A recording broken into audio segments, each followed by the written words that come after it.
காவிரி டெல்டாவில் அறுவடை செய்யப்பட்ட நெல்மணிகள் மழையில் நனைந்து வீணாகியுள்ளதாக விஜய் கூறியிருக்கிறார்.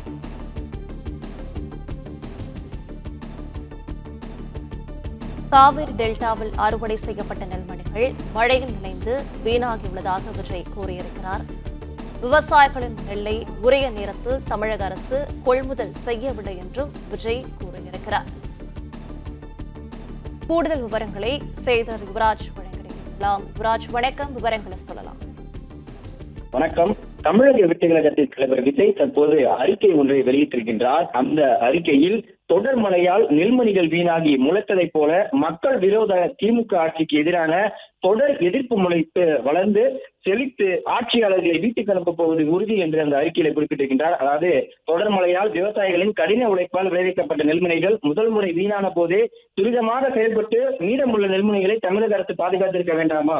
அப்படி இல்லாமல் விவசாயிகள் மீது உண்மையாகவே அக்கறை கொண்டிருக்கக்கூடிய அரசு என்றால் அது அவர்களுடைய வாழ்வாதாரத்தை காக்கும் பொருளாதார ரீதியாக அவர்கள் உயர்வதற்கான தேவையான அந்த நடவடிக்கைகளை மேற்கொள்ளக்கூடிய அந்த அரசாக இருந்திருக்க வேண்டும் எனவும் அதற்கு மாறாக ஏழை விவசாய மக்களினுடைய அந்த கடின உழைப்பாக வாயில் விளைவித்தவற்றை உரிய நேரத்தில் கொள்முதல் செய்யாமல் அவற்றை மழையில் நனையவிட்டு வீணாக்கி ஏழை விவசாயிகளின் வயிற்றில் அளிக்கும் ஒரு அரசை என்னவென்று சொல்வது என்று இந்த அறிக்கையில் குறிப்பிட்டிருக்கின்றார். தொடர்ந்து ஏழை விவசாயிகள் தாங்கள் காலகாலமாக செய்து வரக்கூடிய உழவு தொழில் மூலமாகவே விளைவித்த பொருட்களை விற்று அதை பணமாக்கி தங்களுடைய வாழ்க்கையை நடத்தி வருகின்றனர் எனவும் திமுக அரசின் நோக்கமாக இருக்கின்றதா என்கின்ற அந்த ஐயமும் தற்போது எழுவதாக விஜய் குறிப்பிட்டிருக்கின்றார். அது மட்டுமல்லாமல் ஒவ்வொரு ஆண்டும் இதே நிலைமைதான் தற்போதும் நிகழ்ந்து வரக்கூடிய வேதனையான நிகழ்வாக இருக்கின்றது எனவும் அதை குறிப்பிட்டிருக்கின்றார்.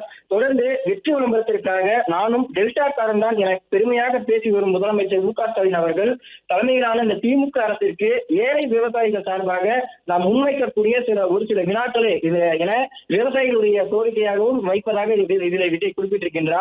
டெல்டா விவசாயிகள் கஷ்டப்பட்டு உழைக்கின்ற உழைத்த நெல்மணிகளை உரிய நேரத்தில் உரிய விலை கொடுத்து கொள்முதல் செய்யாமல் அவருடைய வாழ்வாதாரத்தை வீணாக்கியதன் காரணம் என்ன? அதில் தன்னுடைய முதல் கேள்வியை குறிப்பிட்டிருக்கின்றார்.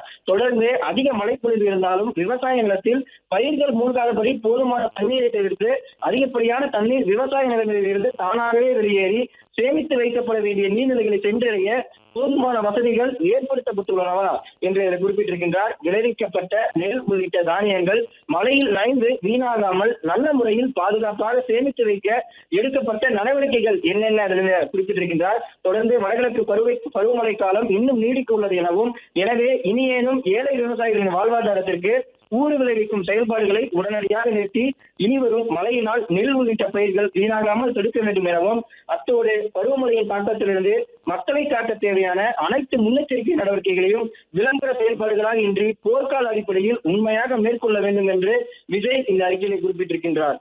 பிளே ஸ்டோர் மற்றும் ஆப் ஸ்டோரில் இருந்து பாலிமர் செயலியை QR கோடு மூலம் பதிவிறக்கம் செய்யுங்கள்.